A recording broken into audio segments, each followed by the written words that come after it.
What's up, guys? So some of the big news this week in Jiu-Jitsu, we had a world champion test positive for a banned substance. So let me read this here. This is from Eastern Europe, BJJ, great site. Title, 2016 BJJ World Champ Leo Nogueira, I think that's how you say it, tests positive for banned substance. I'll just read a little bit from the article here. I'm gonna link all the articles I reference down below, so please check them out. So USADA announced today that Leonardo Pires Nogueira, an athlete in the sport of Brazilian Jiu-Jitsu, has tested positive for a prohibited substance and accepted a 2-year sanction for his anti-doping rule violation. Nogueira tested positive for clomiphene. Shh, my turtle. Always when I can record, he always has to act up. Ugh. Okay. He tested positive for clomiphene as a result of an in-competition drug test conducted on last year at the IBJJF World Jiu-Jitsu Championships held in Long Beach, California. Alright, so, hey, I did I did a video on the IBJJF drug testing being a joke in the past. I'm going to link that down below too. Check that out. It's just, to be caught by that, honestly, either you have to be just kind of incompetent or dumb or just completely oblivious. So, you know, check that video out as well.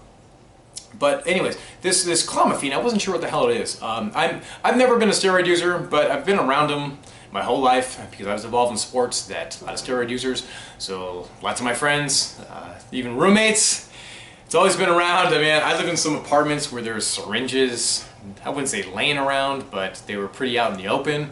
I've injected roommates and lots of crazy stuff like that. So I used to be pretty up on it. But this clomiphene, I never heard of, and so I wanted to check it out a little more. So, you know, let me get to this article here. What is it here? Okay, this one really became intrigued after reading this. It's the clomiphene. Clomiphene is a non-steroidal fertility medicine. It causes the pituitary gland to release hormones needed to stimulate ovulation.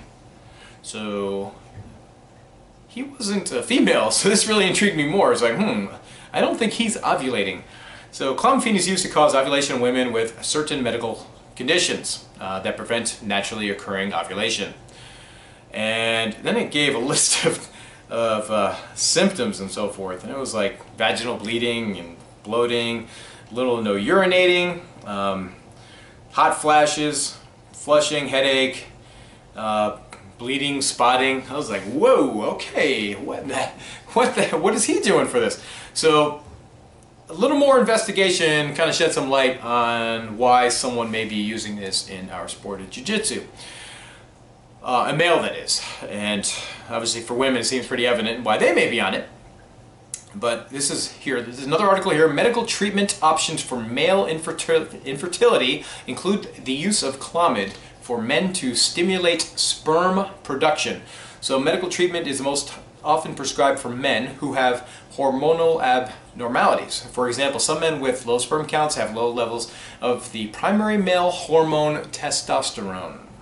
Although the logical approach may be to give a man with low testosterone level supplemental testosterone, in fact, that is the wrong thing to do. The same clomiphene citrate we give to women to help them ovulate regularly, clomiphene works essentially the same way in both men and women. These hormones act as okay, just a lot of more drugs. Let me just kind of give it a rundown what it is, what it does. If someone has a guy is low in testosterone, obviously testosterone is used.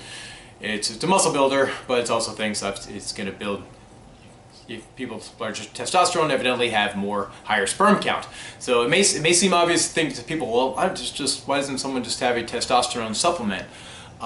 Here's the reason you don't take testosterone to increase your sperm count. You don't just take an injectable or that. There's rub-on creams, I believe, of testosterone. What happens is when you introduce testosterone from an outside source into your body, your body reads it. It's like, oh, okay, I sense there's lots of, my body has plenty of testosterone in it right now, so I don't have to make any more testosterone. And since testosterone's made in your testes, what happens is, since it doesn't have to make any more, your balls shrivel, they shrink, they get smaller. And you might have heard this as well. People talk about people that are on steroids, that their nuts get smaller. You might have heard that your dick gets smaller. That's actually, I guess it's not the case. And this is coming from, verified by my roommates, my friends' girlfriends, because when they're on their cycles, I remember a few of them commenting that their boyfriends, my friends, were having larger erections. So I don't know, but that was a small study that I did in my apartment with verified by my roommate's girlfriends who attested to that. So whatever. Anyway, so take that as well with a grain of salt, lots of grains of salt. So so what happens? I guess this clumpy. The way I interpret it is, when you introduce this into your body, it makes your body make more testosterone for itself. So it's going to whatever it's going to do to enhance your own testosterone level. So you take it, your body makes more testosterone, but obviously you're going to get the full benefits of testosterone, much more so than the higher sperm count. You're also going to get the the more muscles and those type things. Okay, so that's probably the reason. Obviously, he was taking them. I guess in this case here, if he's very naive, maybe, I don't know.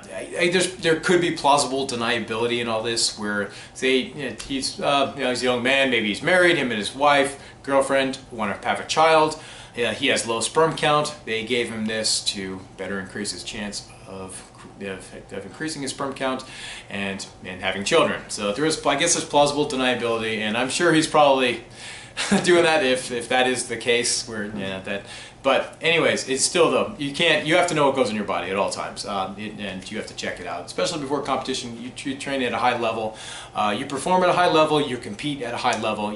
Everything you take has to be scrutinized. Whether you get at say online supplements, you go into a GNC store, for instance, everything has to be verified. You have to make sure that nothing cross paths with something that's on the banned substance list. So ultimately, he's still, even if that is the case, he's still responsible. But anyways, more than likely, let's face it, he probably knew what he was taking. It was taken for the reason for the boost in testosterone he's going to get from the drug. So, but who knows? All right, guys. Anyways, I just want to talk about that. Obviously, this is something that I deal with strength here on my site, and hey, let's face it, this is part of our jiu-jitsu world. And I know like a lot of people really like to think that our sport is pure, or more pure than most. I mean, guys, if someone's going to get an advantage, if someone's, especially at the really, really elite levels, they're going to get it. I mean, they're going to do what they can to cheat the system. It's just, it's the nature of it. It doesn't matter what sport.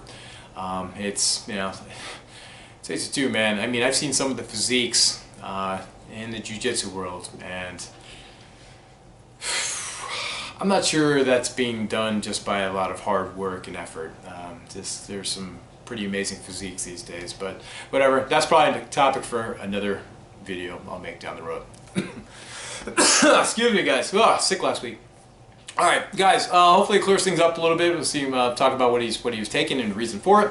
If you have yet to subscribe to my channel, please do. We'll talk to you soon. Ooosss.